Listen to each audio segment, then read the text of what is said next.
Shukran, hujambo na karibu mtazamaji. Naitwa Abdalla Brari, niko katika uwanja wa Bandari na hii leo Makolandas wameweza kucheza dhidi ya Bandari Queens. Karibu coaches. Asante. Naam.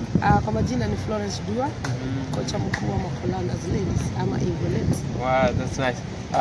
Tueleze game ilikuwaje kwa ujumla? Game imekuwa poa, imekuwa 50-50 pande yetu wote. Imekuwa kila timu ina attack.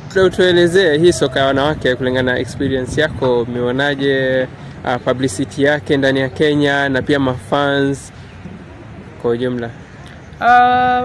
Mpira wa wanawake umegrow, mimi nimeicheza. Hata hapa Mombasa nimecheza miaka mingi kutoka 93. Niliacha juzi so naweza sema imegrow sana kutoka hizo miaka, kwa sababu sasa hata unaona tunacheza ndani ya stadium, kuna mashabiki, unaona hata media sasa hii mna air ma games, kuna wale wana air live, kuna wale wanachukua tu interview. Game imekuwa poa. Kwa sisi tulikuja tukitaka ku have fun, tukipata weather imetutetea kidogo, tumejaribu pale kwa tunawezea mpaka tukatoka draw. Watu wamefight vizuri. Baada ya timu ya Makolandas kupata sare ya 0-0 dhidi ya Bandari Queens, Mombasa Olympic ya kinadada waliwakaribisha Police Bullet FC katika uwanja wao wa nyumbani, ambapo waliruhusu bao moja kwa nunge.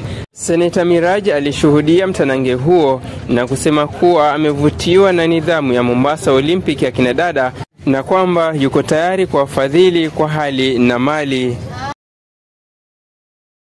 Nimealikwa hapa na team manager wa Olympic Ladies. It is our only women team in the region, and I've agreed with their invite. I'm honoring it, and I'm going to be their patron today henceforth. Tutatrain na wao. Nimezungumza jana na yule msichana wetu wa Harambee Starlets, Yarika Adam. Nasikia alikuwa mwenzenu wa hapa Olympic, na tumekubaliana tutatafuta all the technical support that you need. Inshallah tutashirikiana naye anielekeze.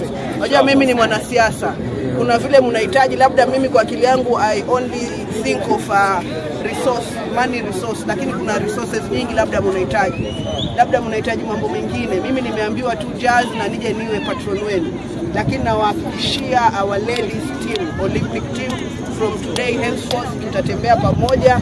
Nitahakikisha hizo awege mnaenda tutakuwa pamoja inshallah. So nawaomba msife moyo, na hakuna hata hao viongozi ambao mnaona wanashinda viti, hakuna mtu amefaulu bila kuanguka. Kuanguka inafaa kuwa the best motivation ya wewe kuongeza discipline na hard work na consistency, ndio uweze kufaulu katika maisha. So Olympic team, usione ati tumewaacha. Mimi nimekuja hapa na nilipigia waziri wa county, nilikuwa na watu wenu, haikufaulu, lakini mimi kama mama na nyinyi ni timu ya wanawake, na wahakikishia tutatembea sako kwa bako mpaka tufike pale ambapo Mungu atatuongoza. Media team manager ya hawa polisi, asante sana sababu ya kujitolea kuweza kusupport hawa wasichana. Hiyo ndio inakosa kwa michezo ya akina mama. Kwa hivyo ni vizuri tembea na wao, wapatie wakati wanaona mama kweli wanasikianga motisha. Ile vitu kidogo wanakosa pia unawasupport. Sawa, asante. Okay, polisi twendeni.